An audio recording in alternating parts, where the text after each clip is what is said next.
No Japanese garden would be complete without the use of rocks. As we all know, with Japanese in their landscape use rocks in a major way. They use all different sizes and different colours and different shapes in structures, waterfalls, around ponds, just rocks on their own as centre features. We've got a couple of dozen pieces like this which in the last few years we've used as decoration.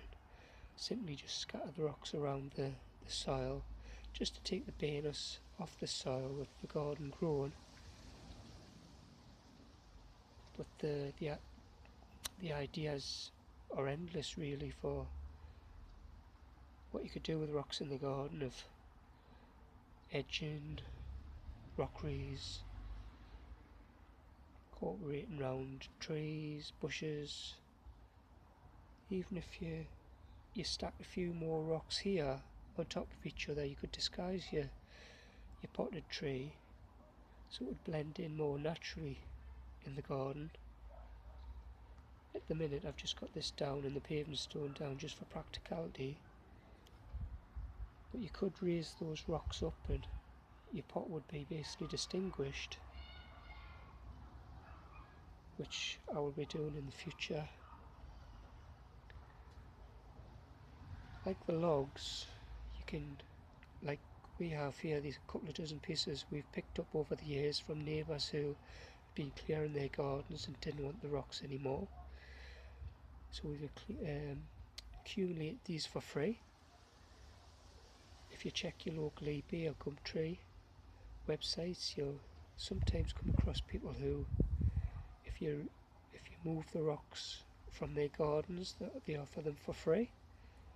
So you can get a good selection that way for free, or look for ads where people have cleared their gardens and have.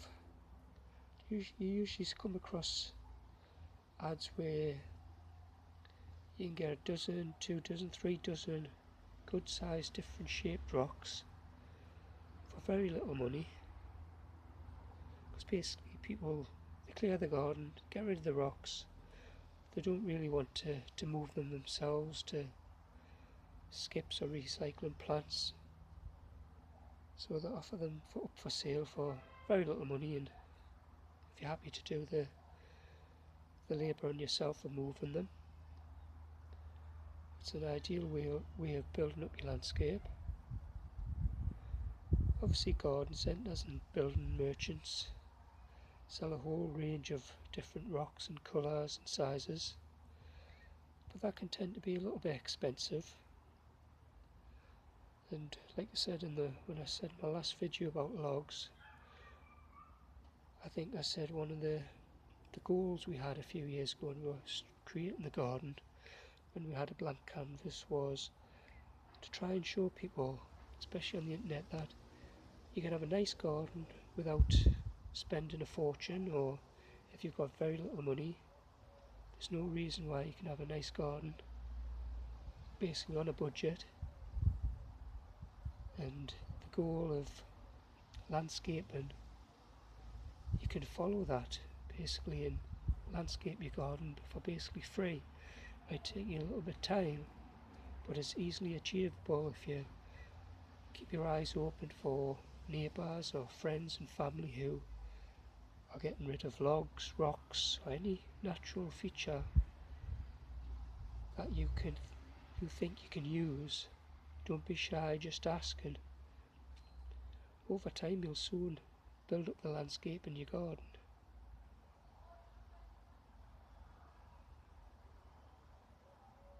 There's no better contrast, I think, between the use of rocks and Japanese maple trees. It's a lovely contrast there. Well, that's just a couple of scattered rocks around a pot. It's not landscaped properly there. But I think that's all I can say basically for rocks that you don't already know, or you probably got your own ideas.